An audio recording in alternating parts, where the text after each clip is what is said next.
for a tour of my new veg plot. So this is the valley of Cornholme to the west, and Coalclough Wind Farm up to the north, and it goes up towards Blackshore Head, up the road there, and back to Todd there, that's south facing. So I've got some netting up to try and keep the chickens out because they dig everything up. So the soil has been really poor, it's not very good, really dry.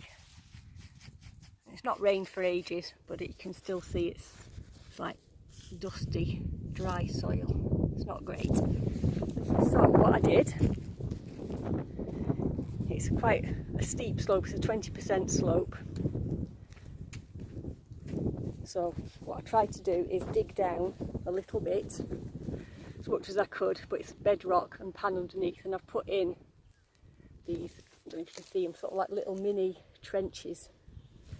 You can see there. And then built them up on these sides here. So on each of these beds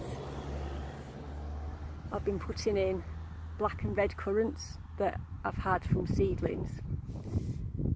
And on the top here I've used plants that I've got, so I've dug up some lovage and replanted that, and some baby Japanese quince as well, which should flower and give me fruit in the autumn. And then I've got what I think is a loganberry that somebody's given me, and I've just stuck it in over there. Probably should have chopped it back, but I will see. I've woven it into the fence to see if it'll spread across the fence. If we go down towards the west, so on this side I've got manure under black fabric, and I'm going to plant some squash in there. And the next one down, probably squash courgettes maybe. I've got another trench there. And we have this telegraph pole in the middle of the site, which has a guide coming down to the middle, which restricts some of the growing area a little bit. But again, I've got that going into a trench. Where the bamboo stakes are, I've put Jerusalem artichokes in. I hate Jerusalem artichokes, but they grow big and will provide me with biomass and some windbreak, because it's really windy. So I've raised up the beds without sides to try and deter slugs. I've got little paths in between, and then raised areas. And on this one, from my polytunnel so far, I've put in some turnips and some beetroot, and there's a couple of little baby marigolds in there as well, and some more will get planted out soon. And then on the bottom trench I've put in some peas and pea sticks at the top of the trench there, which should act like a little bit of a temporary windbreak as well. And then behind it again some more currants, and I've got an angelica at the back there.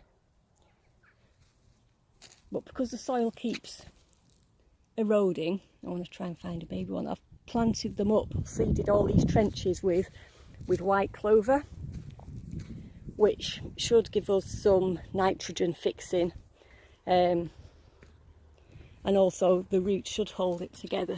So I don't know if you can see just here some baby, so some of the seeds have started to germinate now. So once those spread, and try and keep them under control, probably not. I've got some broad beans in here as well.